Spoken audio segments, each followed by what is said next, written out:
하나님이여, 우리가 주께 감사하고 감사함은 주의 이름이 가까움이라. 사람들이 주의 기이한 일들을 전파하나이다. 여러분들은 인생에 어떤 것이 가장 감사한 일일까요? 여러 가지 감사의 제목들이 있을 것입니다.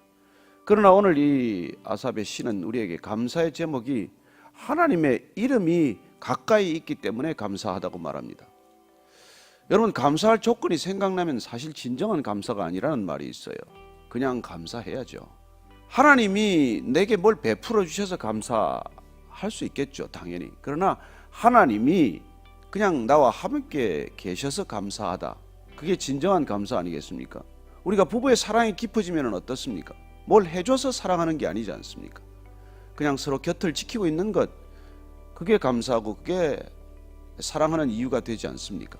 하나님에 대한 사랑도 더 마찬가지일 것입니다.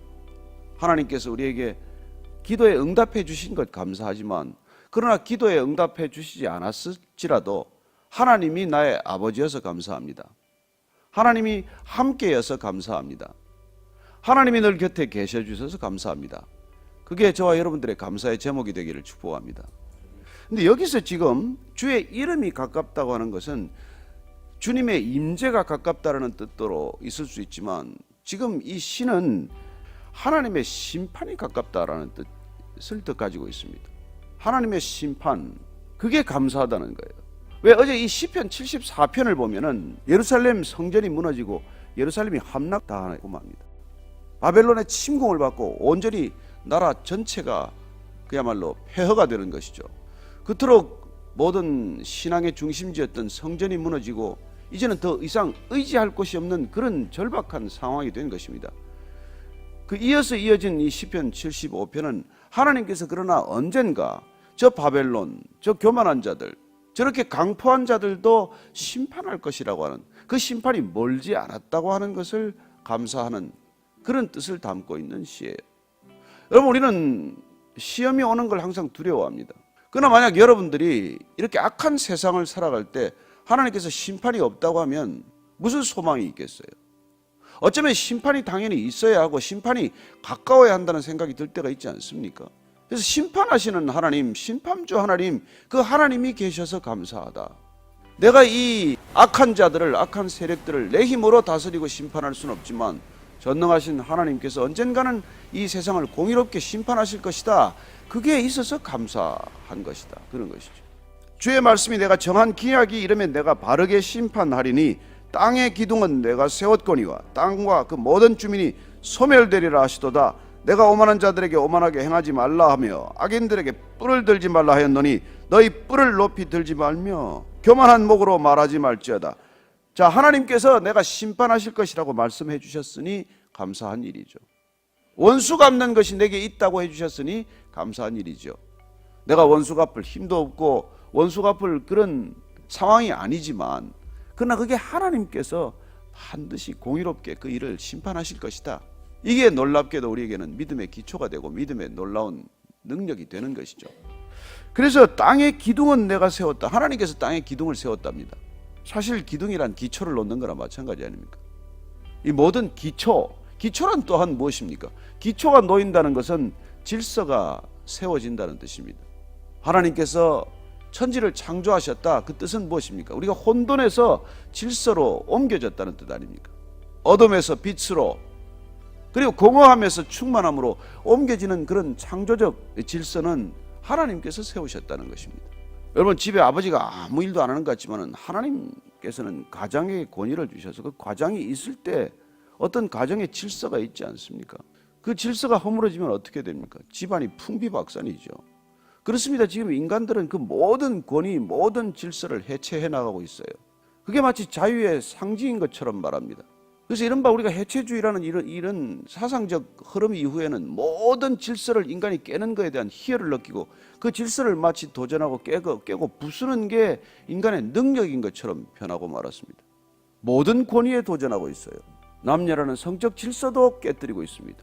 그렇습니다. 이 질서를 깨뜨리는 것들이 정말 스스로 발밑을 허무는 거랑 마찬가지죠. 여러분, 땅의 기초를 흔들면 어떻게 됩니까? 땅을 여러분 깊이 파고 들어가 보십시오. 결국 그 땅에 묻힙니다. 땅에 묻히고 말아요. 저는 하나님이 이렇게 만들어 놓은 질서를 인간이 그렇게 깨뜨리고 흐트러뜨리고 무너뜨리고 부술 때 인간이 결국은 거기에 함몰된다는 것을 경험할 것이라고 믿습니다. 내가 오만한 자들에게 오만하게 행하지 말라 하며 악인들에게 뿔을 들지 말라 하였노니, 어쩌면 지금 이렇게 오만한 자라고 지칭하는 사람들은 정복자들이고 통치자들일 것입니다. 그러나 하나님께서 그 오만한 자들의 뿔이란 힘이요 권세요 능력을 말합니다. 뿔을 들다, 사람이 마치 교만을 드러내는 것과 마찬가지죠. 그래서 뿔을 높이 들다 이런 표현 자체는 당시에 어떤 권위와 권세를 상징하는 뿔을 높이 들므로써 본인을 내세우고 드러내고 자랑하는 것과 마찬가지죠. 우리가 그 하나님을 높인다, 그리고 하나님을 찬양한다 하는 신앙의 근본 자세를 잃어버린 사람들은 결국은 나를 찬양하게 돼 있어요. 나를 자랑하게 돼 있습니다. 우리가 하나님을 자랑할 것인가 아니면 나를 자랑할 것인가 결정해야 합니다. 하나님을 찬양하지 않는 사람들은 부지불식간에 나를 찬양하고 있는 것이죠. 그래서 오늘 하나님께서 이렇게 말합니다. 너희 뿔을 높이 들지 말며 교만한 목으로 말하지 말지어다. 제발 뿔 좀 들지 말라. 제발 교만하지 말라는 것입니다. 우리가 가는 길은 정말 겸손의 길이에요. 근데 겸손은 자연스럽지 않습니다. 여러분, 교만이 자연스럽습니다. 죄인에게는 가만 내버려두면 교만합니다. 그래서 본인도 모르게 교만해지고 있어요. 그래서 내가 겸손하기 위한 안전장치가 있어야 합니다. 그렇습니다. 신앙이란 그 장치예요. 절대적 기준 앞에서 상대적 기준을 자랑하지 않는 삶입니다. 하나님 앞에 섰기 때문에 코끝에 숨으로 잠시 사는 내가 무슨 교만할 일이 있겠냐. 그러나 우리는 본성적으로 교만으로 늘 향하고 있기 때문에 어떻게 하면 내가 교만에서 벗어날 수 있는가, 이게 우리 신앙의 노력이고 신앙의 유익이죠. 여러분들은 어떤 안전장치를 가지고 있습니까?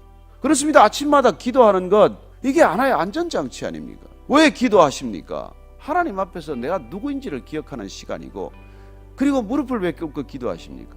그렇습니다. 우리는 무릎을 꿇어야 할 죄인들이니까요. 왜 손을 들고 기도하십니까? 우리는 그분 앞에 날마다 항복해야 합니다. 찬양의 손일 수도 있지만 그건 항복의 손이에요. 저는 신앙이란 하나님한테 항복을 선언함으로 시작이 된다고 믿습니다. 나 자신의 절망하고 하나님을 의지하기로 결단하는 것이죠. 그래서 우리는 정말 단 하루라도 그분을 붙들지 않고는 안 되는 것이죠. 사도 바울이 말합니다. 선줄로 알면은 넘어질까 조심하라. 그게 뭐 30대 때 고백이 아니에요. 나이 60이 되어서 느낀 겁니다. 선줄로 알면 그냥 금방 넘어지는 게 인간이거든요. 그래서 제발 뿔을 좀 높이 들지 말라. 하나님께서 창세기부터 계시록까지 말하는 말씀입니다.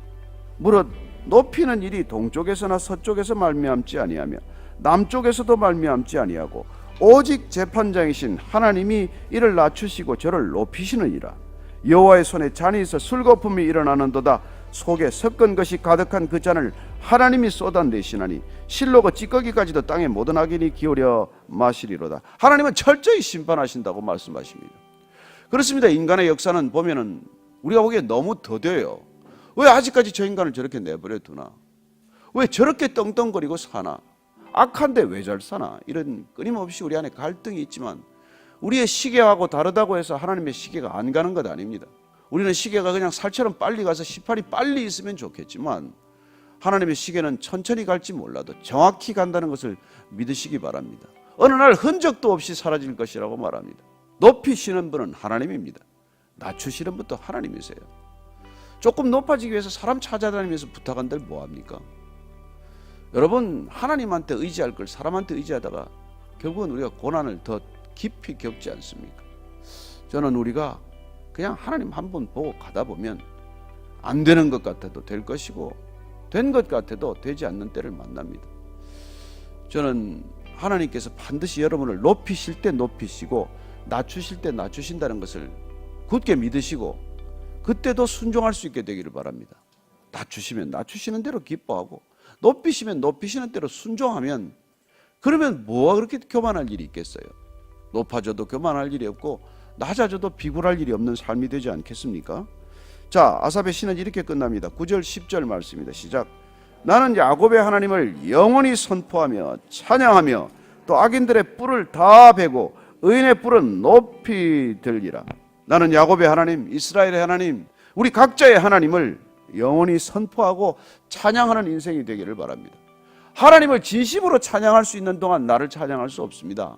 하나님을 찬양하는 채 하면 나를 찬양하는 찬스가 생기겠지만 정말 내 중심을 다해서 하나님을 찬양하고 하나님을 높이고 하나님을 기억하면 그만큼 나를 잊어버리고 나를 낮추시는 일이 될 것입니다. 우리 입술에 그치지 않아야 될 것은 하나님을 찬양하는 입술, 우리 구주 예수를 감사하는 기쁨, 그걸 놓치지 않을 때 우리가 이 언덕에서 저 언덕까지 안전하게 건널 수 있을 줄로 믿습니다.